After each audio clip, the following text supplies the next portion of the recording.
গল্পকরণে আপনারা শুনছেন মুক্তিযুদ্ধের উপর ভিত্তি করে উপন্যাস জ্যোৎস্না ও জননীর গল্প। এই উপন্যাসটি লিখেছে হুমায়ুন আহমেদ এবং আজকে আপনাদেরকে পড়ে শোনাচ্ছি নবম পর্ব। শাহেদের চেহারায় পাগল পাগল ভাব চলে এসেছে। চোখ হলুদ, চোখের নিচে গাঢ় কালি। ৬-৭ দিন হলো দাড়ি কামানো হয়নি। একটা শার্ট পরে আছে যার মাঝে একটা বোতামও নেই। জায়গাটা ফাঁক হয়ে আছে। মাঝে মাঝে প্যাট দেখা যাচ্ছে। পাগলের এলোমেলো ভাব তার চলাফেরার মধ্যেও চলে এসেছে, কথা জড়িয়ে যাচ্ছে। আজ এপ্রিল মাসের 10, এখনও সে আসমানের কোনো খবর বের করতে পারেনি। তার রোজকার রুটিন হলো ঘুম থেকে উঠেই কলাবাগানে চলে যাওয়া, তার শাশুড়ি এসেছেন কিনা কিংবা কেউ কোনো খবর পাঠিয়েছেন কিনা সেটা খোঁজ নেয়া, তারপর তার অফিসে যাওয়া। তার অফিস খুললেও সেখানে বলতে গেলে কোনো কাজকর্ম নেই, লোকজন নেই। বি হ্যাপি স্যারের কোনো খোঁজ নেই। সম্ভবত তিনি পাকিস্তান চলে গেছেন। শাহেদ অফিসে তার নিজের ঘরে কয়েক কাপ চা খেয়ে বের হয়ে পড়ে এবং বেলা 2টা পর্যন্ত রাস্তায় রাস্তায় হাঁটে। তার সারাক্ষণই মনে হয় এই বুঝি রুনি চেঁচিয়ে ডাকবে, বাবা বাবা। কেউ ডাকে না। দুপুর 2টায় কোনো একটা হোটেলে ভাত খেতে বসে। তখন মনে হয় আসমানিরা বাড়ি ফিরে এসেছে। আসমানি তার স্বভাব মতো ঝাড়মুছ শুরু করেছে। রুনি বাবা বারবার বারান্দায় এসেছে। আসমানি তাকে কঠিন বকা দিচ্ছে, খবরদার খবরদার, বারান্দায় যাবি না। এখন সময় খারাপ। মার বকা খেয়ে রুনির ঠোঁট বেঁকে যাচ্ছে, কিন্তু সে কাঁদছে না। এ জাতীয় চিন্তা মাথায় এলে আর ভাত খেতে ইচ্ছে করে না। শাহেদ আধা খাওয়া অবস্থায় হাত ধুয়ে উঠে পড়ে। দ্রুত বাসায় যেতে হবে। সে বাসায় ফিরে এবং দেখে দরজায় ঠিক আগের মতো তালা ঝুলছে। গৌরঙ্গেরও কোনো খোঁজ নেই। সে কোথায় গিয়েছে কে জানে। শাহেদ তার অফিসের চেয়ারে পা তুলে ঝুবুথুবু হয়ে বসে আছে। তার সামনে চায়ের কাপ। এক চুমুক দিয়ে সে কাপ নামিয়ে রেখেছে আর মুখে দিতে ইচ্ছে করছে না। অথচ চাটা খেতে ভালো হয়েছে। গত রাতে তার এক ফোঁটা ঘুম হয়নি। একবার তন্ত্রের মতো এসেছিল, তখন সে ভয়াবহ দুঃস্বপ্ন দেখেছে। প্রকাণ্ড একটা ট্রাক, মিলিটারি ট্রাক। ট্রাক ভর্তি একদল শিশু। সবাই চিৎকার করে কাঁদছে। শিশুদের মধ্যে আছে রুনি। রুনি চিৎকার করে কাঁদছে না, তবে ফ্রকের হাতায় ক্রমাগত চোখ মুছছে। একজন মিলিটারি মেশিনগান তাক করে শিশুগুলোর দিকে ধরে আছে। মিলিটারির মুখ হাসি হাসি। স্বপ্ন দেখে শাহেদ ঘুম ভেঙে ধর্মর করে উঠে বসেছে। তারপর আর ঘুম আসেনি। এখন ঘুম পাচ্ছে। ইচ্ছে করছে অফিসের চেয়ারে কিছুক্ষণ ঘুমিয়ে নিতে। অফিসের পিয়ন মুশতাক খবরের কাগজ এনে টেবিলে রাখল। মুশতাক বিহারের প্রদেশের লোক, চমৎকার বাংলা জানে। এতদিন সে বাংলাতেই কথা বলতো, এখন উর্দুতে কথা বলে। মুশতাকের গলার নকশাদার নীল রুমাল বাঁধা। শাহেদ লক্ষ্য করেছে বিহারিরা এখন কেন জানি গলায় রঙিন রুমাল বাঁধছে। হয়তো আগেও বাঁধত, চোখে পড়ত না। এখন চোখে পড়ছে, কারণ বিহারিদের এখন খুঁটিয়ে খুঁটিয়ে দেখা হচ্ছে। বিহারিরা আলাদা হয়ে পড়েছে। তারা যোগ দিয়েছে মিলিটারিদের সঙ্গে। বাঙালিদের দুর্দশায় তারা বড় তৃপ্তি পাচ্ছে। হয়তো তাদের ধারণা মিলিটারি সব বাঙালি শেষ করে এ দেশটাকে বিহার রাজ্য বানিয়ে যাবে। শাহেদের ঝিমুনি চলে এসেছিল। মুশতাকের খুক খুক কাশিতে নড়ে চড়ে বসল। মুশতাক গায়ে আতর দিয়েছে। আতরের বোটকা গন্ধ আসছে। চোখে সুরমা দেয়া হয়েছে। সুরমা অবশ্য সে আগেও দিত। বিহারিদের সুরমা প্রীতি আছে। শাহেদ বলল, কিছু বলবে মুশতাক? মুশতাক দাঁত বের করে হাসল। দেশের খবরাখবর কি বলো? বহুত আচ্ছা জনাব, বহুত খুব। মিলিটারি সব ঠান্ডা করে দিয়েছে। গাদ্দার সব খতম হো গিয়া, আল্লাহ কে মেহরবানি। পুরানা গাদ্দার হয়তো খতম হয়েছে, নতুন গাদ্দার তৈরি হয় কি না কে জানে। और कुछ नहीं होगा, इंडिया खामोश रहेगा, क्योंकि चाइना है हम लोग के साथ। শাহেদ হাই তুলতে তুলতে বলল, এখন যাও মুশতাক, আমি ঘুমাবো। তবিয়ত আচ্ছা নেহি। শাহেদ জবাব দিল না। সস্তা আতরের গন্ধে তার গা গুলাচ্ছে। এইসব আতর তৈরি হয়েছে ডেড বডির গায়ে ঢালার জন্যে, জীবিত মানুষদের জন্য নয়। মোশতাক চলে গেল। দেশের সাম্প্রতিক অবস্থা নিয়ে গল্পগুজব করার তার বোধহয় ইচ্ছে ছিল। বিহারিরা বাঙালিদের মতোই আড্ডাবাজ। শাহেদ খবরের কাগজ হাতে নিল। 2 পাতার দৈনিক পাকিস্তান বের হচ্ছে। খবর বলতে কিচ্ছুই নেই, অভ্যাসমতো চোখ বুলিয়ে যাওয়া। দেশের 5 জন বিশিষ্ট বুদ্ধিজীবী সেনাবাহিনীর কার্যক্রমকে স্বাগত জানিয়েছেন। তারা জেনারেল ইয়াহিয়া খানকে ধন্যবাদ জানিয়েছেন সময়োপযোগী পদক্ষেপ নেয়ার জন্য। অখণ্ড পাকিস্তানে যারা বিশ্বাসী নয় তাদের ব্যাপারে জনগণকে তারা সদা প্রস্তুত থাকতে আহ্বান জানাচ্ছেন। খোলা বাজারে চালের দাম স্থিতিশীল। সচিত্র প্রতিবেদন। এক ব্যাপারী হাসিমুখের ছবি ছাপা হয়েছে। ব্যাপারী দাঁড়িপাল্লার চাল ওজন করছে। তার হাসিমুখ দেখে মনে হচ্ছে চালের ব্যবসা করে এত আনন্দ সে কোনোদিনই পায়নি। সুইজারল্যান্ডে বাস খাদে পড়ে 4 জন নিহত। বিশাল রিপোর্ট। ক্রেন দিয়ে বাস তোলার ছবিও আছে। শাহেদের মুখ বিকৃত হয়ে গেল। যে দেশে প্রতিদিন হাজার হাজার মানুষ কুৎসিতভাবে মারা যাচ্ছে, সে দেশের একটা পত্রিকায় কি করে সুইজারল্যান্ডের বাস খাদে পড়ার ছবি ছাপায়? 4 জন কেন, 400 জন মারা গেলেও তো সেই ছবি ছাপা হওয়া উচিত না। পত্রিকাটি সে দলামচা করে ডাস্টবিনে ফেলবে। কি হবে তাতে? শাহেদ ভাই আছেন নাকি? দরজা ঠেলে দেওয়ান সাহেব ঢুকলেন। দেওয়ান সাহেবের মুখ ভর্তি পান, হাতে সিগারেট। মনে হয় তিনি খুব আয়েশ করে সিগারেট টানছেন। তার মুখ হাসি হাসি। শরীর খারাপ নাকি শাহেদ? জি না। দাড়ি গুফ গজিয়েছে একেবারে, দেখি সন্ন্যাসী হয়ে গেছেন। ভাবির কোনো খোঁজ পেয়েছেন? জি না। দেশের বাড়িতে খবর নিয়েছেন? জি না। ঢাকা থেকে যারা পালিয়েছে তাদের বেশিরভাগই কোনো না কোনো ভাবে দেশের বাড়িতে উপস্থিত হয়েছে।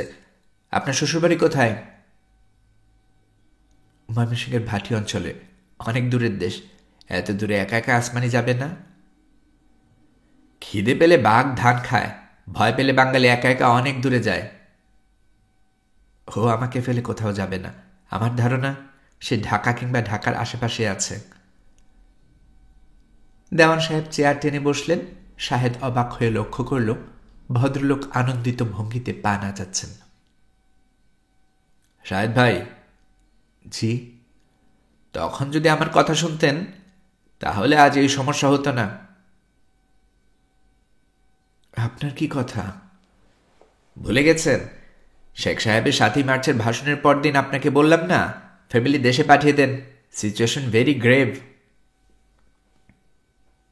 বলেছিলেন নাকি? অবশ্যই বলেছিলাম।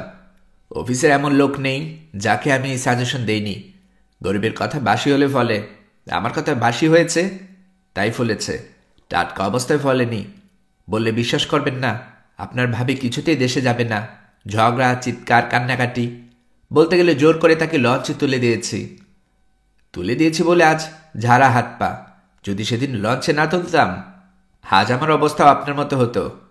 শাহেদ ভাই। জি। আজ আমার সঙ্গে চলেন এক জায়গায়। কোথায়? খুব কামেল একজন মানুষ আছেন, সবাই ভাই পাগলা ডাকে। ওলি টাইপের মানুষ। তার কাছে আপনাকে নিয়ে যাব। তার কাছে গেলে কি হবে?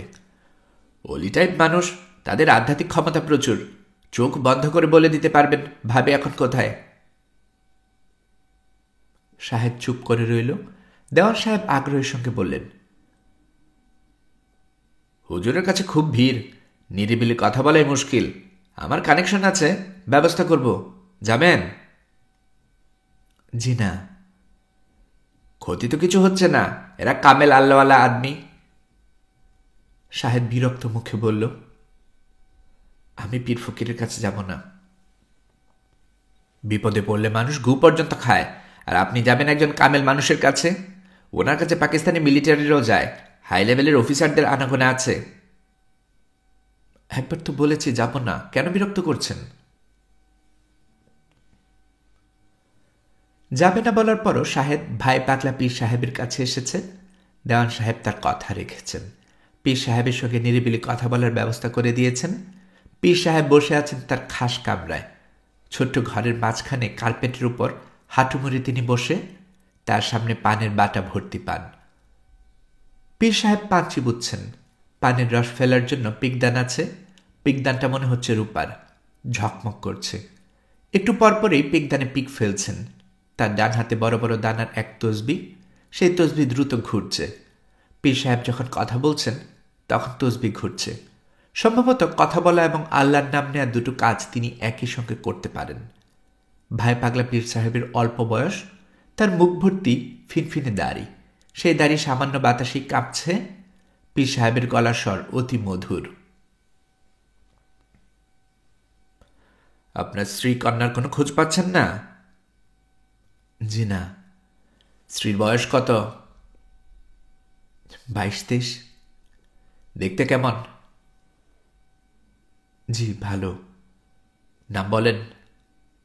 আসমানি। ভালো নাম বলেন? নুসরাত জাহান। ভাই পাগলা চোখ বন্ধ করলেন। মিনিট 5-6 তিনি চোখ বন্ধ করা অবস্থায় থাকলেন। তার হাতের তসবি অতি দ্রুত ঘুরতে লাগল। তিনি একসময় চোখ মেলে বললেন, চিন্তা কিছু নাই, সে ভালো আছে। ভালো আছে? হ্যাঁ, আপনার কন্যাও মাশাআল্লাহ ভালো আছে। তার কোথায় আছে? ঢাকা শহরে নাই, শহর থেকে দূরে, ঢাকা থেকে নদীপথে গিয়েছে। শাহেদ মনে মনে বলল, চুপ কর বেটা ফাজিল। ঢাকা থেকে যারা বের হয়েছে তারা সবাই নদীপথ দিয়ে গিয়েছে, আকাশপথে কেউ যায় নাই। বেটা বুজরুক। ভাই পাগলা বললেন, তারা আছে এক দোতলা বাড়িতে, বাড়ির সামনে ফুলের বাগান, জবা ফুল। শাহেদ মনে মনে বলল, বেটা থাম। তাদের সঙ্গে দীর্ঘদিন আপনার দেখা হবে না। তাই নাকি? জি, আপনার স্ত্রী তো সন্তান সম্ভবা, আপনার আরেকটি কন্যা সন্তান হবে। শুনে খুব ভালো লাগলো। হুজুর, আজ তাহলে উঠি। ভাই পাগলা তার পা বাড়িয়ে দিল কদমবুসির জন্য। শাহেদ কদমবুসি করল না। লোকটির বুজরুকিতে তার মাথা ধরে গেছে। ভাই পাগলা পীর সাহেবের কাছ থেকে ফেরার পথে সে মিলিটারির হাতে ধরা পড়ল। নাটকীয়তাবিহীন এক ঘটনা। দেওয়ান সাহেবকে বিদায় দিয়ে সে সিগারেট কেনার জন্য পান সিগারেটের দোকানে গিয়েছে। এক প্যাকেট সিজার সিগারেট কিনে টাকা দিয়েছে। তখন তার পাশে এক ভদ্রলোক এসে দাঁড়ালেন, বাঙালি ভদ্রলোক। তিনি সহজ গলায় বললেন, আপনার নাম কি? শাহেদ বলল, নাম দিয়ে কি করবেন? লোকটি নিচু গলায় বলল, আপনি একটু আসুন আমার সঙ্গে। কেন? দরকার আছে, বিশেষ দরকার। শাহেদ তার সঙ্গে রাস্তা পার হল। রাস্তার ওপাশে একটা মিলিটারি জিপ দাঁড়িয়ে আছে, সে তা লক্ষ্য করেনি। শাহেদকে জিপে উঠতে বলা হলো। মিলিটারি জিপগুলো সাধারণত জিপের মতো না, লম্বাটে ধরনের, বসার জায়গার গদি বিছানো না, লোহার সিট। জিপটা সম্ভবত রং করা হয়েছে, নতুন রঙের কড়া গন্ধ, গা গুলিয়ে উঠছে। শাহেদকে ধাক্কা দিয়ে জিপে ঢুকিয়ে দেওয়া হয়েছে। সে পিছলে পড়ে যেতে অন্ধকারে কে একজন তাকে ধরল, সিটে বসিয়ে দিল। শাহেদ মনে মনে বলল, ধন্যবাদ। ইংরেজিতে থ্যাংক ইউ শব্দটা বলা যায়, বাংলা ধন্যবাদ মনে মনে বলাতেই ভালো লাগলো। অন্ধকারে কিছু দেখা না গেলেও শাহেদ বুঝতে পারছে জিপ ভর্তি তার মতো সাধারণ মানুষ। মানুষগুলো ভয়ে অস্থির হয়ে আছে। ভীত মানুষের গা থেকে এক ধরনের গন্ধ বের হয়। সেই গন্ধ সূক্ষ্ম হলেও কটু ও ভারী। ভয়ের গন্ধ মানুষের স্নায়ুকে অবশ করে দেয়। জিপ চলতে শুরু করেছে। মিলিটারি গাড়ি খুব দ্রুত চলে বলে যে জনশ্রুতি আছে তা ঠিক না। জিপটা খুব আস্তে চলছে। জিপের সাসপেনশনও খুব খারাপ। গাড়ি খুব লাফাচ্ছে। জিপের ছাদে লোহার রডে শাহেদের মাথা থেকে গেল। শাহেদ যার পাশে বসেছে সেই ভদ্রলোক আশ্চর্য রকম মিষ্টি গলায় বলল, এই ডান্ডাটা ধরে শক্ত করে বসে থাকুন। তিনি অন্ধকারে শাহেদের হাত ধরে ডান্ডা দেখিয়ে দিলেন। কিছু কণ্ঠস্বর আছে, একবার শুনলেই আবার শুনতে ইচ্ছে করে। ভদ্রলোকের কণ্ঠস্বর সেরকম। সেই কণ্ঠস্বর আবার শোনার জন্য শাহেদ বলল, আমরা কোথায় যাচ্ছি? ভদ্রলোক বললেন, জানি না, গাড়ি এখন মিরপুর রোডে পড়েছে। শাহেদ বলল, আমাদের ধরেছে কেন? ভদ্রলোক জবাব দিলেন না। জিপ আবারও বড় রকমের ঝাঁকুনি খেল। শাহেদ জিপের ডান্ডা শক্ত করে ধরেছিল বলে ব্যথা পেল না। সে ঝাঁকুনি তাতে ছিটকে পড়ে যাবার কথা। মিলিটারিরা রাস্তাঘাট থেকে লোকজন ধরে নিয়ে যাচ্ছে কেন? তাদের উদ্দেশ্যটা কি? শাহেদ তাকে ধরার কারণ কিছুতেই বুঝতে পারছে না। সে কোনো রাজনৈতিক নেতাও না, কর্মীও না, লেখক না, কবি না, গায়ক না, সামান্য একজন মানুষ। নিজের পরিবারের বাইরে কেউ তাকে চেনে না। মিলিটারির লোকজন তাকে চিনল কি করে? এ কদিনের দুঃখে, কষ্টে, চিন্তায়, দুর্ভাবনায় তার চেহারা কি ভয়ঙ্কর হয়ে গেছে? তাকে দেখলেই কি মনে হয় সে ভয়ঙ্কর কিছু করবে? ভয়ঙ্কর কিছু করার ক্ষমতা শাহেদের নেই। সে অতি সাধারণ একজন মানুষ। সাধারণরা সাধারণ কাজ করে, পড়াশোনায় সাধারণ রেজাল্ট করে, একটা সাধারণ চাকরি জোগাড় করে, তারপর একটা মেয়েকে বিয়ে করে সাধারণ জীবনযাপন করে। শাহেদ তাই করেছে। তারপর জীবনযাত্রা ছোট্ট গণ্ডির মধ্যে বাঁধা, ঝামেলাহীন, গণ্ডিবদ্ধ জীবন। গাড়ি আরেকটু বড় ধরনের ধাক্কা খেয়ে থেমে গেল। আর নড়নচলন নেই। কি হচ্ছে? তারা কি পৌঁছে গেল? পৌঁছে গেলে মিলিটারি তাদের নামাবে? নামাবার জন্য কেউ আসছে না। শাহেদ প্যান্টের পকেট থেকে সিগারেট এবং দেয়াশলাই বের করেছে, ধরাচ্ছে না। সিগারেট হাতে বসে থাকার মধ্যেও শান্তি আছে। গাড়ির অন্ধকার একটা জায়গায় থেমেছে। ভেতরের আলো আসছে না বলে শাহেদ তার সহযাত্রীদের মুখ দেখতে পাচ্ছে না। মুখ দেখলেও খানিকটা ভরসা পাওয়া যেত। ভয়াবহ দুঃসময়ে মানুষের মুখ দেখলে মনে সাহস চলে আসে। শাহেদ বিড়বিড় করে বলল, কি হচ্ছে? শাহেদের পাশের ভদ্রলোক বললেন, আরো লোক তুলবে। কাদের তুলবে? হাতের কাছে যাদের পায়। কেন? জানি না ভাই, কিছুই জানি না। আপনি সিগারেট খান, কোনো সুবিধা নাই। আমরা এখন সুবিধার অসুবিধার অতীত। আপনি একটা খাবেন? আমি ধূমপান করি না। শাহেদ সিগারেট ধরালো। দেয়াশলাইয়ের আগুনে সে এক ঝলকের জন্য সহযাত্রীর মুখ দেখল। শুরুতে সে প্রচণ্ড ধাক্কা খেল। সবাই এক পলকে তার দিকে তাকিয়ে আছে। সবাই তার দিকে তাকিয়ে আছে কেন? সে কি করেছে? সে কি ভয়ঙ্কর কিছু করেছে? নাকি ভয়ঙ্কর কিছু তার জীবনে ঘটতে যাচ্ছে? সিগারেটের টান দিয়ে প্রথম শকের ধাক্কাটা শাহেদ সামলে ফেলল। সবাই তার দিকে তাকিয়ে আছে কেন? সেই রহস্য ভেদ হয়েছে। সে দিয়াশলাই জ্বালিয়েছে। সবাই তাকিয়ে আছে আগুনের দিকে, তার দিকে না। কাজেই তার ভীত হবার কিছু নেই। শাহেদ লক্ষ্য করল তার ভয়টা যেন একটু কমে গেল। সিগারেটের নিকোটিন শরীরে ঢোকার কারণে কি কমল? নিকোটিন কি মানুষকে সাহসী করে? সেকেন্ড ওয়ার্ল্ড ওয়ারে সে একটা ছবি দেখেছিল, নাম মনে পড়ছে না, রাশিয়ান ছবি। সেখানে রাশিয়ান একজন কর্নেলকে নাৎসি সৈন্যরা ফায়ারিং স্কোয়াডে গুলি করে মারে। কর্নেলকে পেছনের দিকে হাত বেঁধে দেয়ালের দিকে মুখ করে দাঁড় করিয়ে দেয়। তখন কর্নেল মাথা ঘুরিয়ে বলে, আমি কি একটা সিগারেট পেতে পারি?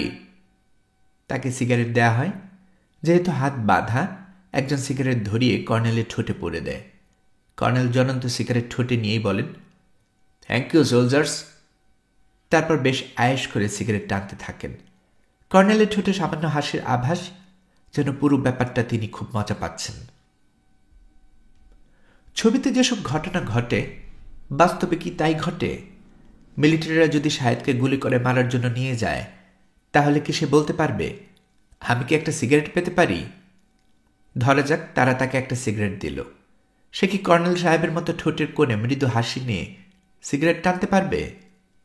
মৃত্যুর আগে আগে বিশেষ কোনো স্মৃতি কি তার মনে পড়বে? বিশেষ কোনো স্মৃতি শাহেদের নেই। তার সব স্মৃতি সাধারণ। অতি সাধারণ মানুষের জীবনেও কিছু নাটকীয় ঘটনা থাকে, তার তাও নেই। মিলিটারিরা তাকে গ্রেফতার করে নিয়ে যাচ্ছে, এটাই বোধহয় তার জীবনের সবচেয়ে নাটকীয় ঘটনা। সে যদি এ যাত্রায় বেঁচে যায়, তাহলে সে বৃদ্ধ বয়সে এই ঘটনা নিয়ে রুনির ছেলে মেয়েদের সঙ্গে গল্প করবে। বুঝলে দাদুরা, সে এক কাল রাত্রি 1971 সনের ঘটনা। তোমাদের মার বয়স তখন 6 বছর। সে কোথায় আছে, কি করছে, কিছুই জানি না। দুশ্চিন্তায় আমার মাথা খারাপের মতো হয়ে গেছে। ভাই পাগলা বলে এক পীর সাহেবের কাছে থেকে ফিরছি। ফিরতে ফিরতে সন্ধ্যা। গাড়ি আবার চলতে শুরু করেছে। নতুন কাউকে তোলা হয়নি। খুবই আশ্চর্যের ব্যাপার, শাহেদের ঘুম পাচ্ছে। ঘুমে চোখ প্রায় বন্ধ হয়ে আসছে। বারবার ঘুমের ঘোরে পাশের ভদ্রলোকের কাঁধে মাথা লেগে যাচ্ছে। শাহেদের খুব লজ্জা লাগছে। তার সামনে এত বড় বিপদ, আর সে এরকম ঘুমিয়ে পড়ছে। তার উচিত এক মনে দোয়া দরুদ পড়া। আয়াতুল কুরসি পড়ে 3 বার বুকে ফু দিতে পারলে হতো। আয়াতুল কুরসি সূরাটা শাহেদের মুখস্থ নেই। আয়াতুল কুরসি ছাড়াও তো দোয়া আছে। ইউনুস নবী মাছের পেটে বসে যে দোয়া পড়ে উদ্ধার পেলেন, দোয়া ইউনুস, লা ইলাহা ইন্না আনতা সুবহানাকা ইন্নী কুনতু মিনাজ জালিমিন। এমন ঘুম পাচ্ছে, ঘুমের কারণে দোয়া এলোমেলো হয়ে যাচ্ছে। শাহেদ সত্যি সত্যি ঘুমিয়ে পড়ল। বেশ আরাম করে ঘুমলো। সে ঘুমলো পাশের ভদ্রলোকের কাঁধে মাথা রেখে। তিনি কিছুই বললেন না, কাঁধ পেতে রাখলেন যাতে ঘুমকাতর মানুষটা আরামে ঘুমোতে পারে। লেফটেন্যান্ট কর্নেল জামশেদ তার বয়স্কদের কাছে জাস নামে পরিচিত। গোয়েন্দা বিভাগের এই অফিসার বড় মজার মানুষ। কথায় কথায় রসিকতা করেন, এমন রসিকতা যে নিতান্ত অরসিক মানুষও হু হু করে হেসে উঠবে। রসিকতা ছাড়াও তিনি আর যে বিদ্যা জানেন তার একটি হচ্ছে ম্যাজিক। 1 প্যাকেট তাস পেলে সেই 1 প্যাকেট তাস দিয়ে তিনি 8 ঘন্টা দর্শকদের মন্ত্রমুগ্ধ করে রাখেন। পামিংয়ের বিদ্যাও ভালো আয়ত্ত করেছেন।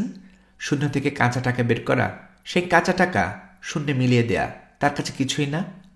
কর্নেল জাস অবিবাহিত। বিয়ে না করার পেছনে তার যুক্তি হচ্ছে তিনি ট্রেনে করে ঘুরতে পছন্দ করেন, জানালার পাশে বসে দৃশ্য দেখতে দেখতে যাওয়া।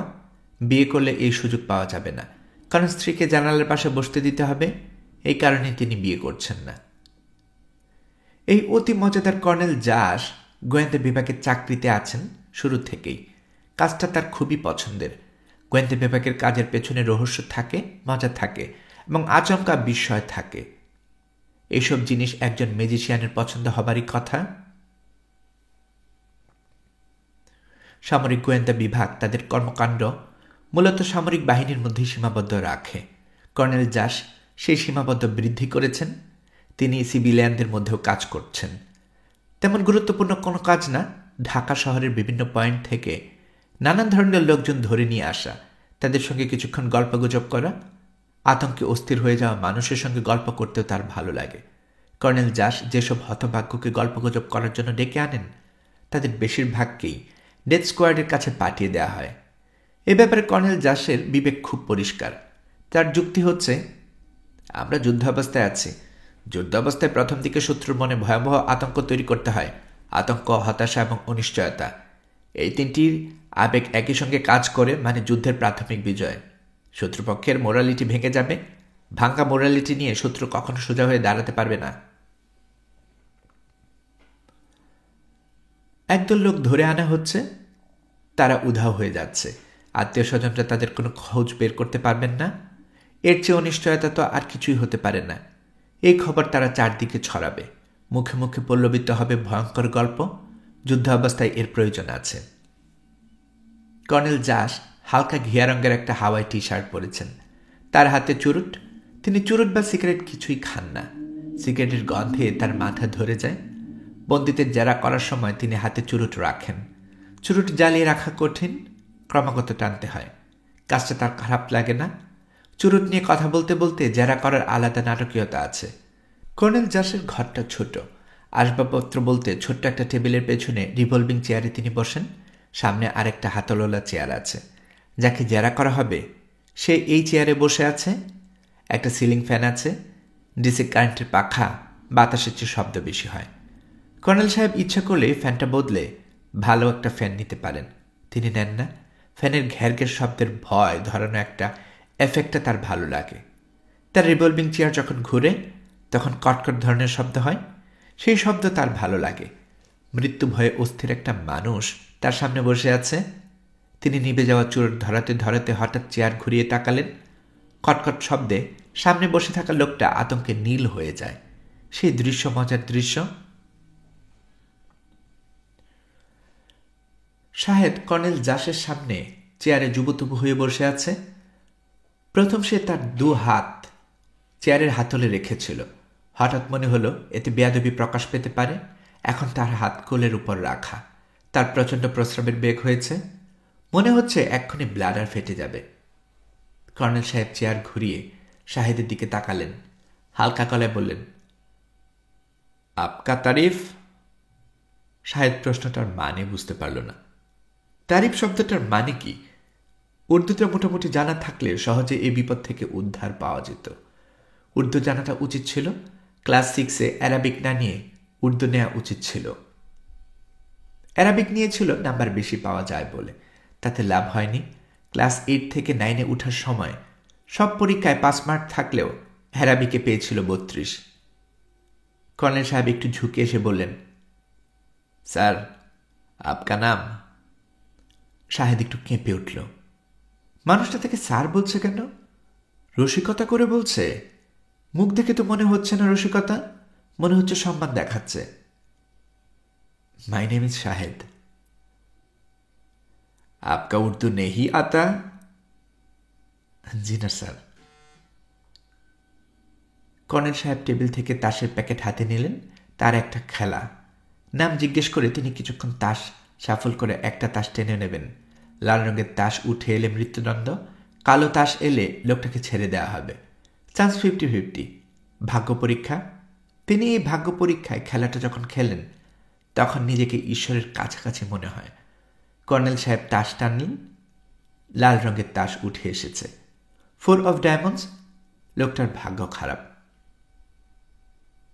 আর ইউ ম্যারিড? Yes sir. লোকটা যেহেতু বিবাহিত, তাকে আরেকটা সুযোগ দেয়া যেতে পারে। কর্নেল সাহেব আরেকবার তাস টানলেন। এবারও লাল রঙের তাস, হার্টের 2।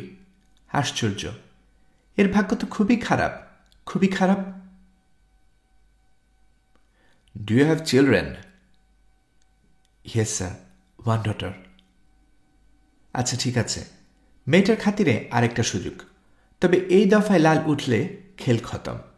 কর্নেল জাস আরেকবার তাস সফল করলেন। কালো তাস ওঠার প্রবাবিলিটি খুব বেশি। পরপর 3 বার লাল ওঠার কোনো কারণ নেই। তৃতীয়বারও লাল কার্ড উঠল, ডায়মন্ডের কুইন। কর্নেল জাস হাসি মুখে বলল, okay sir, you can leave. Shahed ঘর থেকে প্রায় টলতে টলতে বের হল। কর্নেল জাস শাহেদের নামের পাশে লাল ক্রস দিলেন। কোন রকম কারণ ছাড়া মানুষ মেরে ফেলে যায়? মৃত্যু এত তুচ্ছ, এত সহজ? শাহেদ ভয় অস্থির হইল না, বিস্ময় অভিভূত হল। সামান্য গাছের পাতাও তো মানুষ অকারণে ছিঁড়তে পারে না। বর্ষায় পিঁপড়ার লম্বা সারি দেখা যায়, মানুষের সেই পিঁপড়ার সারিও ডিঙ্গিয়ে যায়। মানুষ চায় না পিঁপড়ার মতো তুচ্ছ প্রাণীও তার পায়ের চাপে মারা পড়ুক। এরা কেন অকারণে এতগুলো মানুষ মেরে ফেলবে? কোথাও কি ভুল হচ্ছে? ভুলটা কে করছে? সে করছে না তো? হয়তো এমনিতে তাদের এনে মাঠে লাইন করে দাঁড় করিয়েছে, নাম ঠিকানা লিখে ছেড়ে দেবে। না ছাড়লেও কোনো শাস্তি টাস্তি দেবে। মেরে ফেলার প্রশ্ন আসছে কেন? লম্বা দাড়িওয়ালা জুব্বা জাব্বা ধরনের পোশাক পরা এক লোক এসে বলল, কালেমা পড়ো, কালেমা। এ কি মিলিটারিদের মাওলা না? মৃত্যুর আগে কালেমা পড়াচ্ছে। শাহেদরা মোট 9 জন দাঁড়িয়ে আছে। শাহেদ আছে মাঝামাঝি জায়গায়। এরা কি একজন একজন করে গুলি করে মারবে, না সবাইকে একসঙ্গে গুলি করবে? গুলি করার হুকুম কে দেবে? অল্প বয়স্ক অফিসারটা? কাদের বেজে 3টা তারা? ক্যাপ্টেন। অফিসারকে তো খুব হাসি খুশি দেখাচ্ছে। তার চেহারা দেখে তো মনে হয় না কিছুক্ষণের মধ্যে ভয়ঙ্কর কিছু ঘটবে।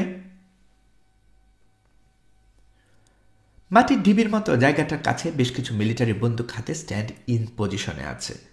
মাটির ঢিবিটাই মনে হয় বদ্ধভূমি। আশেপাশে কোনো গর্ত বা খানাখন্দ নেই। এরা ডেড বডি ফেলবে কোথায়? আশেপাশে নদী থাকলে নদীতে নিয়ে ফেলত। নদী নেই, এরা কোনো গর্তও খুঁড়েনি। পুরো ব্যাপারটা ওদের কাছে রসিকতা না তো? ভয় দেখে মজা করছে। মানুষকে ভয় দেখিয়ে আত্মারা করে ফেলার ভেতর মজা আছে, দারুণ মজা। শাহেদ তার পাশে দাঁড়ানো ভদ্রলোককে বলল, ভাই আপনার ঘড়িতে কটা বাজে? ভদ্রলোক কিছু বললেন না। অদ্ভুত দৃষ্টিতে শাহেদের দিকে তাকালেন। শাহেদ আবার বলল, ভাই কটা বাজে? আমার হাতে ঘড়ি নেই, একটু কাইন্ডলি যদি টাইমটা বলেন। 4:05। Thank you. ভদ্রলোক এখনও শাহেদের দিকে তাকিয়ে আছেন। ভদ্রলোক বলল, এরা আমাদেরকে বাইরে এনেছে কেন জানেন? জানি। কি জন্য এনেছে? এত কথা বলছেন কেন? কি জন্য এনেছে আপনিও জানেন? আল্লাহ খোদার নাম নেন। ভদ্রলোকের কথা শেষ হবার পরপরেই লাইনে দাঁড়ানো প্রথম চারজনকে মাটির ঢিপির দিকে নিয়ে যাওয়া হলো। শাহেদরা যেখানে দাঁড়িয়ে আছেন সেখানে আলো নেই। হলুদ রঙের টানা বারান্দা থেকে সামান্য যা আলো আসছে তা। তবে মাটির ডিবির কাছে বেশ আলো। 3টা বাঁশ পাশাপাশি পোতা, সেখানে বাল্ব লাগানো, অল্প কয়েকটা বাল্ব, কিন্তু খুব আলো। যে চারজনকে হাঁটিয়ে নিয়ে যাওয়া হচ্ছে, শাহেদ অত্যন্ত বিস্ময়ের সঙ্গে তাদের দেখছে। তার কাছে মনে হচ্ছে পুরো ব্যাপারটা স্বপ্নে ঘটছে। পুতুল নাচের পুতুলরা যেমন হেলে দুলে হাঁটে, তেমনি হাঁটার ভঙ্গি। বাস্তবের মানুষরা কখনো এই ভঙ্গিতে হাঁটে না। চারজনের হাত পেছন দিকে বাঁধা হচ্ছে। চারজনের একজন উঁচু গলায় বলল, লা ইলাহা ইল্লাল্লাহু মুহাম্মাদুর রাসূলুল্লাহ। শাহেদ নিজেকে জিজ্ঞেস করল, ব্যাপারটা কি? এদের হাত পেছনে বাঁধছে কেন? এদের কি করবে? এদের মেরে ফেলবে? তারপর আমাদের নিয়ে যাবে? আমরা কি করেছি? নিশ্চয় কোথাও ভুল হচ্ছে। এখনই ভুল ধরা পড়বে। দেখা যাবে এতক্ষণ যা দেখেছে তা ভয়ঙ্কর কোনো দুঃস্বপ্ন। হঠাৎ ঘুম ভেঙে যাবে। দেখা যাবে সব আগের মতো আছে। আসমানি এবং সে শুয়ে আছে। দুজনের মাঝখানে গুটিসুটি মেরে ঘুমোচ্ছে রুনি। সে তার একটা পা তুলে দিয়েছে শাহেদের গায়ে। গা থেকে পা নামাতে গেলেই জেগে উঠবে। তারপর আর কিছুতেই তাকে ঘুম পাড়ানো যাবে না। বারান্দা নিয়ে হাঁটতে হাঁটতে পা ব্যথা হয়ে যাবে। যখন মনে হবে রুনি পুরোপুরি ঘুমিয়ে পড়েছে, তখন তাকে শুয়ে দেওয়া যায়। তখন রুমি ঘাড়ে মাথা রেখে বলবে, বাবা, গল্প। তৎক্ষণাৎ গল্প শুরু করতে হবে। অ্যাটেনশন। খটখট শব্দ হলো। শাহেদ একটু কেঁপে উঠল। চোখের সামনে দৃশ্যগুলো অস্পষ্ট হয়ে পড়েছিল, এখন আবার স্পষ্ট হয়েছে। ওই তো চারজন মানুষ, তাদের উল্টো দিকে দাঁড় করানো হয়েছে। তাদের বাঁধা হাত পা দেখা যাচ্ছে। রাইফেল তাক করে আছে অনেকে। কতজন? শাহেদ কি গুনে দেখবে? তার কি প্রয়োজন আছে? আচ্ছা, ভোর হতে কত দেরি? আকাশে কি তারা আছে? শাহেদকে তাকাবে আকাশের দিকে। হয়তো কালপুরুষ দেখা যাচ্ছে। কালপুরুষের কোমরের বেল্টে 3টা তারা। ফায়ার। ঠিকই শব্দ হলো। যারা দাঁড়িয়েছিল তারা এখন দাঁড়িয়ে নেই। কোনো চিৎকার, কোনো কাতরানি কিছুই শোনা যাচ্ছে না। কয়েক মুহূর্ত সমস্ত পৃথিবী শব্দহীন হয়ে রইল। আর তখন শোনা গেল চাপা গঙ্গানির শব্দ।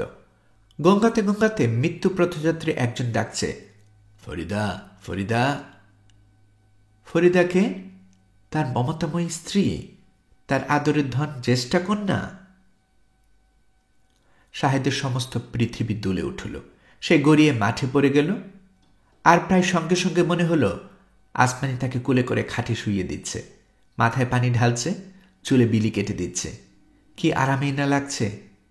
ঘুমে চোখ বন্ধ হয়ে আসছে। অদ্ভুত ঘুম।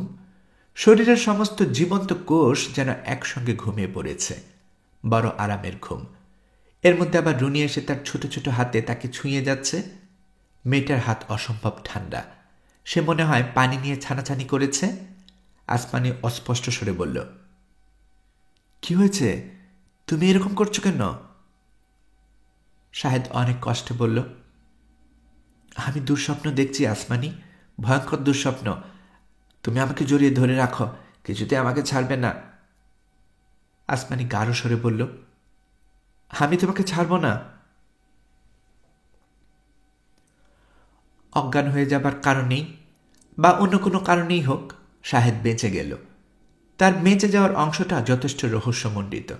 শাহেদ অনেক চেষ্টা করে রহস্য ভেদ করতে পারেনি। জ্ঞান হবার পর সে নিজেকে দেখেছে চৌকির উপর শুয়ে আছে। সে একাই শুধু শুয়ে আছে। সে চৌকিতে আরও অনেকে আছে, তারা কেউ শুয়ে নেই, সবাই বসে। ব্যাপারটা সত্যি না স্বপ্ন বোঝার আগেই সে হয় অজ্ঞান হয়ে পড়েছে কিংবা ঘুমিয়ে পড়েছে। সেই অবস্থাতেও তার সারাক্ষণ মনে হয়েছে আসমানি তার গায়ে হাত বুলিয়ে দিচ্ছে। একবার তার খারাপ ধরনের চিকেন পক্স হলো, সারা শরীরে অসহ্য যন্ত্রণা। আসমানি বলল, এসো, তোমার ব্যথা কমিয়ে দিই। শাহেদ বিরক্ত গলায় বলল, সবসময় রসিকতা করবে না, ব্যথা কমাবে কিভাবে? ভালোবেসে গায়ে হাত বুলিয়ে দেব, তাতেই ব্যথা কমে যাবে। আশ্চর্য কাণ্ড। আসমানি গায়ে হাত বুলিয়ে দিতেই ব্যথা কমে গেল। অচেনা জগতেও শাহেদের স্পষ্ট মনে হতে লাগল আসমানি ক্রমাগত তার গায়ে হাত বুলিয়ে দিচ্ছে। এপ্রিল মাসের 13 তারিখ মঙ্গলবার দুপুরবেলা শাহেদ ছাড়া পেল। একজন মিলিটারির মেজর তার দিকে তাকিয়ে বলল, ক্লিয়ার আউট। এই ক্লিয়ার আউটের অর্থ যে মুক্তি তা বুঝতে শাহেদের অনেক সময় লাগলো। রিকশায় উঠে বসার পরও তার মনে হতে লাগলো এটা আসলে সত্যি না স্বপ্ন। রিকশা চলতে শুরু করা মাত্র স্বপ্ন ভেঙে যাবে। রিকশা চলতে শুরু করলো, স্বপ্ন ভাঙল না। তখন তার মনে হলো রিকশাওয়ালা কোনো একটা কথা বললেই স্বপ্ন ভাঙবে। রিকশাওয়ালা কোনো কথা বলছে না, স্বপ্নও ভাঙছে না। শাহেদি কথা বলল, দেশের অবস্থা কি? রিকশাওয়ালা ঘাড় ফিরিয়ে শাহেদকে দেখল, জবাব দিল না। শাহেদ বলল, তোমার দেশ কোথায়? ফরিদপুর, গ্রামের নাম জয়নগর। আচ্ছা ঠিক আছে, আমার গ্রামের বাড়ি ময়মনসিংহের কেন্দুয়ায়। আমি মিলিটারির হাতে আটক ছিলাম, আজ ছাড়া পেয়েছি। রিকশাওয়ালা আবার তাকে ঘাড় ঘুরিয়ে দেখল, কিছু বলল না। রিকশাওয়ালার চোখে আগ্রহ, কৌতূহল, বিস্ময় কোনো কিছুই নেই, মরা মানুষের চোখ। শাহেদ বাসায় পৌঁছল 2টার দিকে। বাসা খালি, গোরাঙ্গ নেই, সদর দরজাও খোলা। সেই দরজায় তালা লাগিয়ে যায়নি। 2টা থেকে সন্ধ্যা 6টা পর্যন্ত সে এক নাগারে ঘুমালো।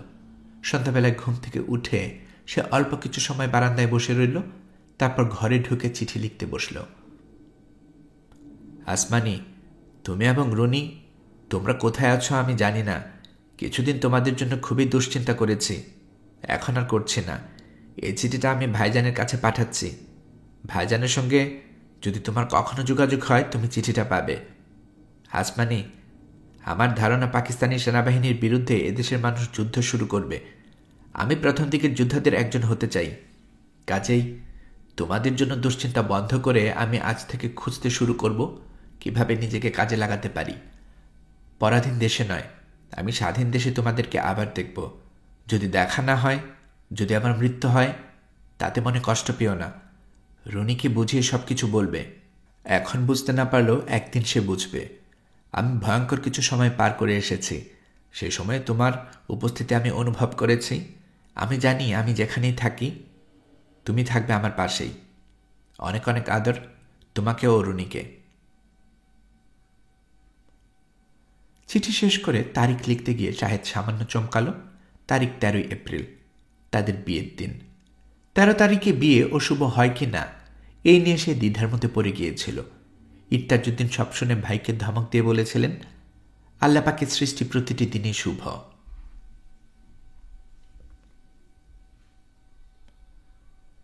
13 এপ্রিল মঙ্গলবার 1971। চীনের প্রধানমন্ত্রী চৌ এন লাই বলেছেন, বহিরাক্রমণ থেকে পাকিস্তানের অখণ্ডতা রক্ষার জন্য গণচীন প্রতিশ্রুতিবদ্ধ। স্বাধীনতা রক্ষার জন্য চীন সরকার পাকিস্তানকে পূর্ণ সহযোগিতা দেবে। এদিনেই খাজা খায়রুদ্দিন ও জামায়াত নেতা গোলাম আজমের জোহরের নামাজের পর বায়তুল মোকাররম থেকে শান্তি কমিটির মিছিল বের করেন। পাক সেনাবাহিনীর সাফল্যের জন্য মোনাজাত পরিচালনা করেন জামায়াতের আমির গোলাম আজম। তিনি ইসলাম ও পাকিস্তানের দুশ্মনের মোকাবেলা করতে জিহাদের ডাক দেন।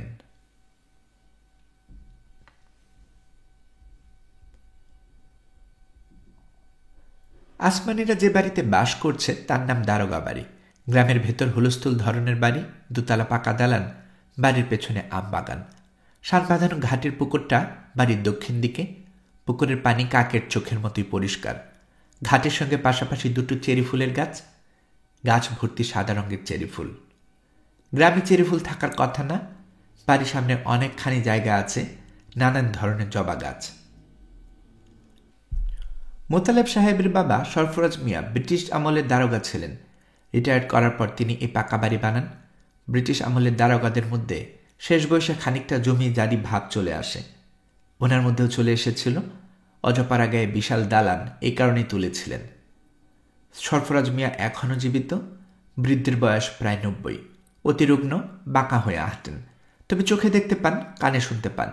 মাথা খানিকটা এলোমেলো হয়ে আছে। কথায় কথায় বন্দুক বের করতে বলেন। মাঝে মাঝে নিজেই তার শোবার ঘর থেকে 2 নলা বন্দুক বের করে নিয়ে আসেন। ক্ষিপ্ত গলায় বলেন, সব হারামজাদাদের জানে মেরে ফেলব। তারপর আকাশের দিকে বন্দুক তুলে একটা ফাঁকা গুলি করেন। গুলির শব্দ কানে যাবার পরপরেই তার সংবিত ফিরে আসে। তিনি খুবই স্বাভাবিক আচরণ করতে থাকেন। তাকে দেখে মনে হয় তার অস্বাভাবিক উত্তেজনার প্রকাশে খানিকটা লজ্জিত।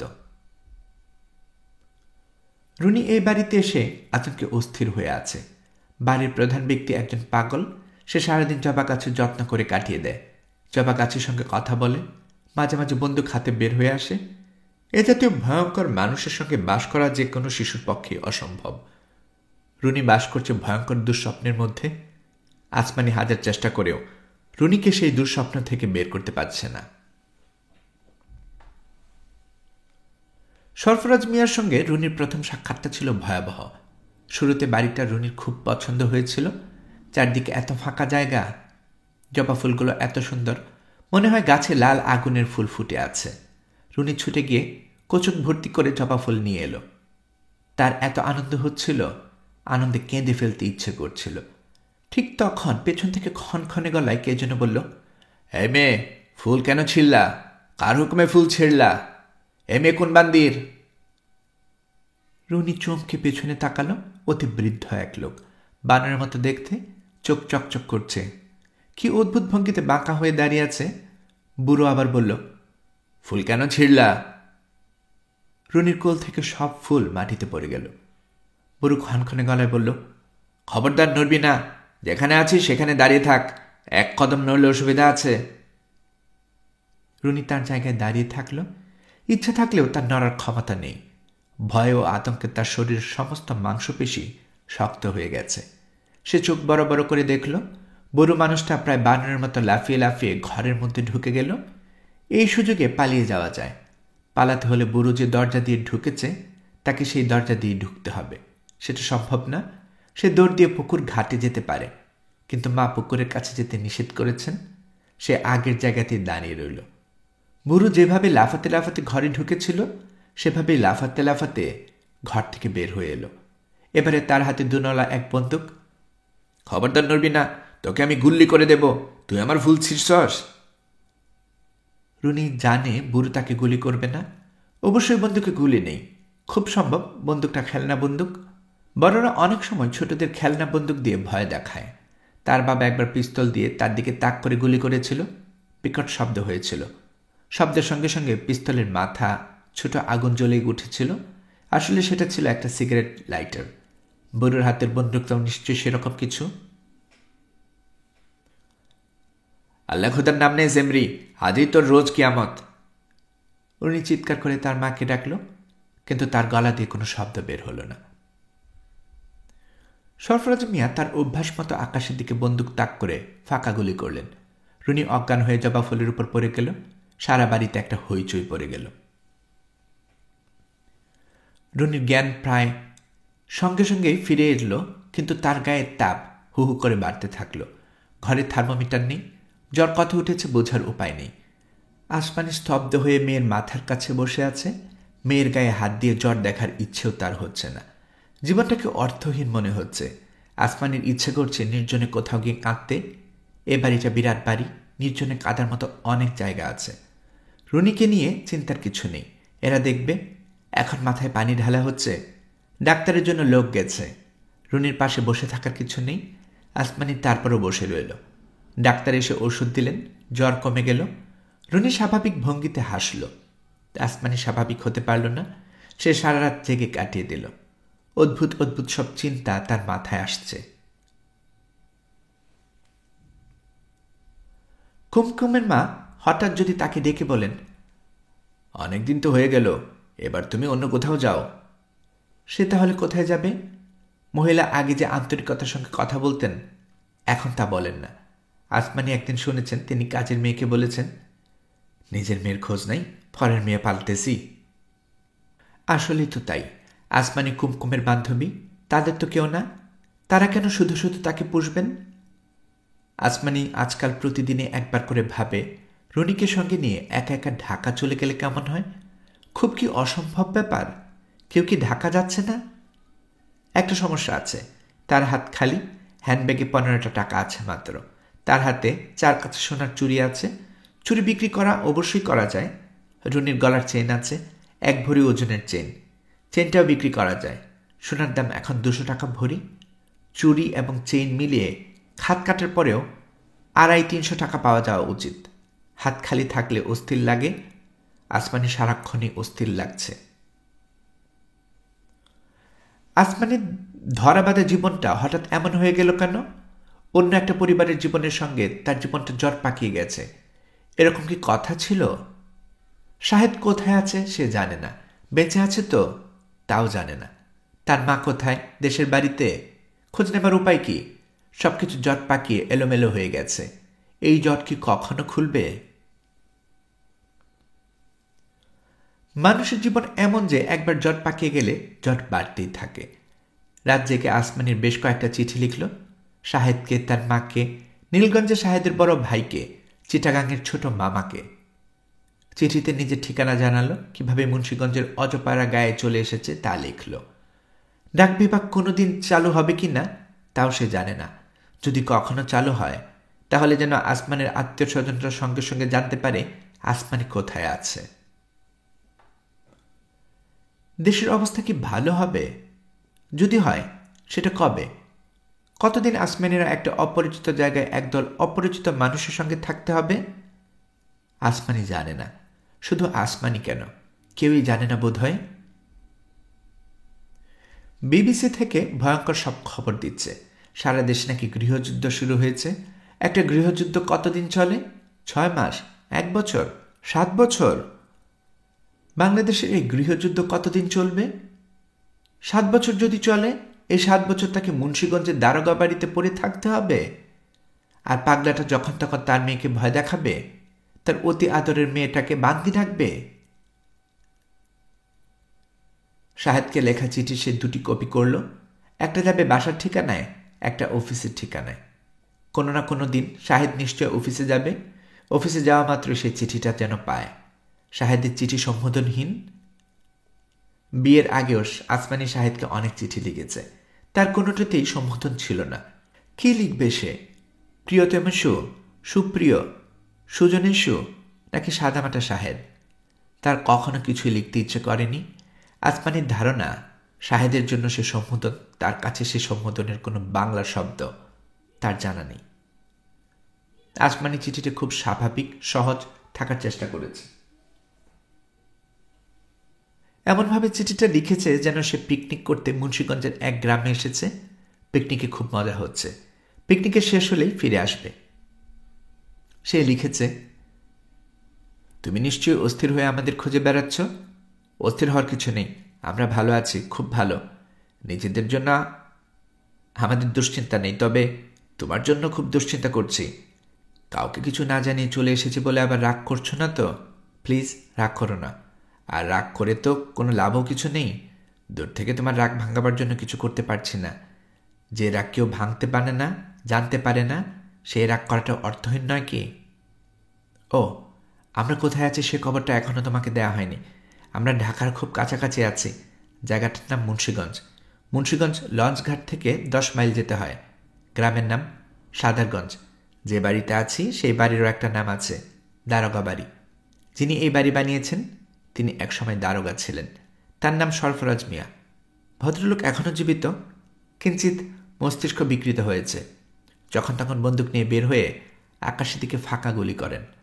আমরা এ বাড়িতে আসার পর দিনেই এই কাণ্ড করেছেন। এখন তার বন্দুকের সব গুলি সরিয়ে ফেলা হয়েছে। বন্দুকটাও লুকিয়ে ফেলার কথা হচ্ছিল, শেষ পর্যন্ত লুকানো হয়নি। কারণ সবার ধারণা বন্দুক লুকিয়ে ফেললে তার পাগলামি আরও বেড়ে যাবে।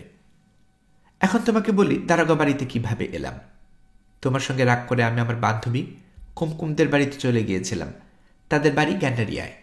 কুমকুমের বাবা মোতালেব সাহেব আমাকে অত্যন্ত স্নেহ করেন। কুমকুমের মাও আমাকে তার মেয়ের মতোই দেখেন। 25শে মার্চের ভয়াবহ ঘটনার পর কুমকুমের বাড়ির সবাই গেল ঘাবড়ে। আশেপাশে সবাই পালাচ্ছে, তারাও পালাবার জন্য তৈরি। এদিকে তোমার কোনো খোঁজ পাচ্ছি না।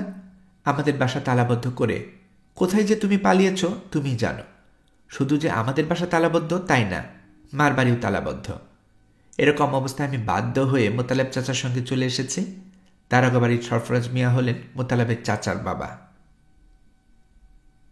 যাই হোক, মোতালেব চাচার গ্যান্ডারিয়ার বাসায় মজনু বলে একজন আছে। তার দায়িত্ব হচ্ছে রোজ একবার তোমাকে খুঁজতে যাওয়া। আমার ধারণা ইতিমধ্যে সে তোমার খোঁজ পেয়ে গেছে এবং তুমি জানো আমরা কোথায় আছি। কিভাবে আছি? রুনি তোমাকে খুব মিস করছে, তবে মিস করলেও সে ভালো আছে। মন নিশ্চয় ভালো নেই, কিন্তু শরীরটা ভালো। যে অবস্থার ভিতর দিয়ে আমরা যাচ্ছি সে অবস্থায় শরীরটা ভালো রাখাও কম কথা না।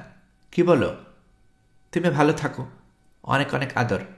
ইতি, আসমানি। আসমানির ইচ্ছে করছিল অনেক অনেক আদরের জায়গায় সে লিখে অনেক অনেক চুমু। লজ্জার জন্য লিখতে পারল না। তার মনে হচ্ছিল কেউ না কেউ এই চিঠি খুলে পড়ে ফেলবে, সে খুব লজ্জার ব্যাপার হবে। চিঠিটা শেষ করার পরে আসমানির মনে হলো যেন আসল কথাটা লেখা হয়নি, যদিও সে জানে না আসল কথাটা কি। সে আরেকটা চিঠি লিখতে শুরু করলো। এই চিঠি সম্বোধন আছে। সম্বোধন লিখতে লিখতে তার চোখ ভিজে গেল। সে লিখল, এই যে বাবু সাহেব, তুমি কোথায়, তুমি কোথায়, তুমি কোথায়? আমি মরে যাচ্ছি। তোমাকে না দেখতে পেলে আমি মরে যাব। আমি সত্যি মরে যাব। তুমি কি জানো, এখন আমি কারো কথাই ভাবি না। মার কথা না, বাবার কথা না, ভাই বোন কারো কথাই না। আমি সারাক্ষণ ভাবি তোমার কথা। এই বাড়িতে খুব সুন্দর একটা পুকুর আছে। পুকুরের ঘাট বাঁধানো। অনেক রাতে আমি রুনিকে ঘুম পাড়িয়ে খাটে এসে বসে থাকি। তখন শুধু তোমার কথাই ভাবি। আমি দেশের স্বাধীনতা চাই না, কোনো কিছুই চাই না, শুধুই তোমাকে চাই। কেন এরকম হলো? কেন আমি তোমার কাছ থেকে আলাদা হয়ে গেলাম? তোমার দেখা পেলে আর কোনোদিন তোমাকে ছেড়ে কোথাও যাব না। আমি আর পারছি না। তুমি এসে আমাকে জড়িয়ে ধরো। কবে আসবে, কবে আসবে, কবে আসবে? তোমার আসমানি। কয়েকদিন থেকে আসমানের খুব চেষ্টা করছে রুনির মন থেকে সরফরাজ মিয়ার ভয় ভাঙানোর, যাতে সে রাত দিন ঘরে বসে না থেকে বাড়ির বাগানে হেঁটে বেড়াতে পারে। শহরের ঘিঞ্জিতে যে মেয়ে বড় হয়েছে, গ্রামের খোলামেলায় সে মহা আনন্দে থাকবে, এটাই স্বাভাবিক। রুনি তা করছে না। সে দোতলা থেকে একতলায়ও নামছে না। মাঝে মধ্যে বারান্দায় এসে ভীত চোখে সরফরাজ মিয়াকে দেখবে, তারপর আতঙ্কে কাঁপতে কাঁপতে ঘরে ঢুকে যাবে। এই বয়সে মনের ভেতরে ভয় ঢুকে গেলে সে ভয় কিছুতেই দূর হয় না। ভয় গাছের মতো মনের ভেতর শিকড় গজিয়ে দেয়। সে শিকড় বড় হতে থাকে। ভয়টাকে শিকড় শুদ্ধ উপড়ে ফেলে দরকার। কিভাবে তা করা যাবে তা আসমানি জানে না। সরফরাজ মিয়া যদি রুনিকে কাছে ডেকে আদর করে দুটো কথা বলেন, তাতে কি কাজ হবে? আসমানি পুরোপুরি নিশ্চিত নয়। তারপরে সে সরফরাজ মিয়ার সঙ্গে কথা বলতে গেল। বৃদ্ধ মানুষটা মোটামুটি স্বাভাবিক ভঙ্গিতে আসমানের সঙ্গে কথা বললেন। খুপড়ি দিয়ে তিনি জবা গাছের নিচে মাটি আকলা করে দিচ্ছিলেন। আসমানের সামনে দিয়ে দাঁড়াতেই বললেন, কেমন আছো গো মা? আসমানি বলল, জি ভালো আছি। সম্পর্কে তুমি আমার নাতনির মতো। তারপর মা বললাম, রাগ করবা না মা, যে কোনো মেয়েকে মা ডাকা যায়। রাগ করবা না, বুঝছ? রাগ করবা না। জি না, আমি রাগ করব না। এই বাড়িটা তোমার নিজের বাড়ি, এরকম মনে করে থাকবা। আমি দেখি প্রায় তুমি দিঘির ঘাটলায় বসে থাকো। ঘাটলা কি তোমার পছন্দ? জি খুব পছন্দ। শুনে খুব আনন্দ পেলাম। অনেক যত্ন করে বাড়ি বানিয়েছি, দিঘি কেটেছি, ঘাট বানিয়েছি, বাগান করেছি। দেখার কেউ নাই, আমি একা পড়ে থাকি। আল্লাহর কাছে হাজার শুক্রিয়া যে সংগ্রাম শুরু হয়ে গেছে। সংগ্রাম শুরু হয়েছে বলেই তোমরা এসেছ, ঠিক কিনা মা? জি ঠিক। ওই দিন তোমার মেয়েটা বড় ভয় পেয়েছে। আমি খুবই শর্মিন্দা। মাঝে মাঝে কী যে হয়, মাথা ঠিক থাকে না, মাথার মধ্যে আগুন জ্বলে। বয়সের কারণে এরকম হয়। বয়স খুব খারাপ জিনিস। আপনি আমার মেয়েটাকে ডেকে একটু আদর করে দিন। করব গো মা, করব। সময় হলেই করব। সব কিছুর একটা সময় আছে। জ্যৈষ্ঠ মাসে আম পাকে, কার্তিক মাসে পাকে না, বুঝলা? আসমানি বলল, আমি যাই। সরফরাজ মিয়া মুখ না তুলে বলল, আচ্ছা মা যাও। একটা কথা, মন প্রস্তুত করো। আমাদের জন্য খুব খারাপ সময়। বিষয়টা আমি স্বপ্নে পেয়েছি। স্বপ্নে আমি অনেক জিনিস পাই। দেশে আগুন জ্বলবে গো মা, আগুন জ্বলবে। তোমার কন্যাকে কোলে নিয়ে তোমাকে পথে পথে ঘুরতে হবে। এটা কোনো পাগল ছাগলের কথা না, স্বপ্নে পাওয়া কথা। আসমানি স্তব্ধ হয়ে দাঁড়িয়ে রইল। মানুষটা এসব কি বলছেন? বিকৃত মস্তিষ্কের একজন মানুষের কথাকে গুরুত্বের সঙ্গে বিবেচনার কোনো কারণ নেই। তারপরেও কেমন যেন লাগে।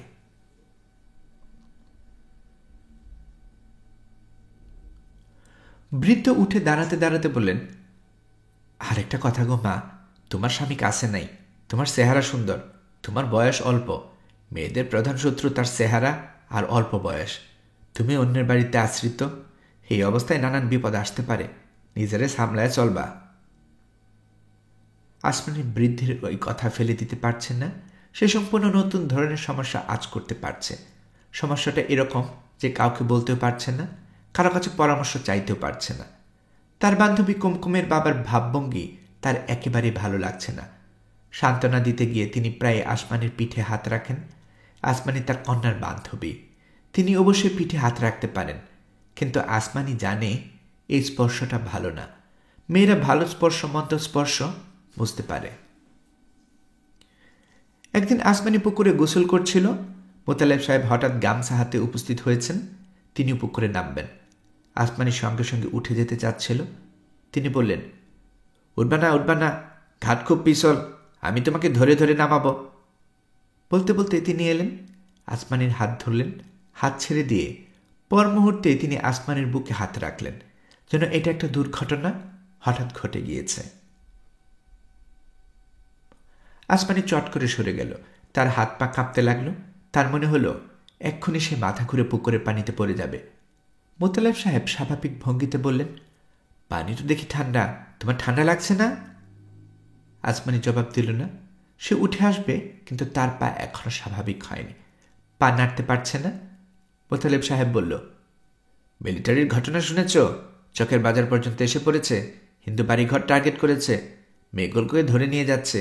ধরে কি করে শুনো? সব কাপড় চোপড় খুলে ন্যাংটা করে ফেলে, তারপর বড় একটা ঘরে রেখে দেয়, ঘরের দরজা বন্ধ করে রাখে না, গায়ে কাপড় চোপড় নাই। এই অবস্থায় তারা পালাতেও পারে না। দিনের বেলায় মিলিটারিরা অপারেশন করে, রাতে মেয়েগুলোর নিয়ে ফুর্তি করে। ভয়াবহ অবস্থা। আসমানি পুকুর থেকে উঠে আসছে। মোতালেব সাহেব পেছন থেকে ডাকলেন, যাও কোথায়? 5 মিনিট থাকো, গোসল সেরে একসঙ্গে যাই। আমার বয়সে পুকুরে একা একা গোসল করা ঠিক না। কখন স্ট্রোক হয় কে বলবে? স্ট্রোক হয়ে পানিতে পড়ে গেলে তুমি টেনে তুলতে পারবে? সে এখন কি করবে? চাচিকে গিয়ে বলবে, চাচি আপনার স্বামী আমার বুকে হাত দিয়েছে? আসমানের শরীর কেমন যেন করছে। সে বাড়িতে পা দিয়েই বমি করল। মাথা এমন করে ঘুরছে যে তাকে বসে পড়তে হলো। সে এখন প্রায় নিশ্চিত যে হঠাৎ এই তার শরীর খারাপের কারণ শুধু মোতালেব চাচা না, তার শরীরে নতুন একটা প্রাণীর সৃষ্টি হতে যাচ্ছে। ঢাকা থেকে রওনা হওয়ার সময় তার ক্ষীণ সন্দেহ হয়েছিল, এখন আর সন্দেহ নাই। আসমানি বসে আছে, উঠে দাঁড়াবার মতো জোর সে পাচ্ছে না।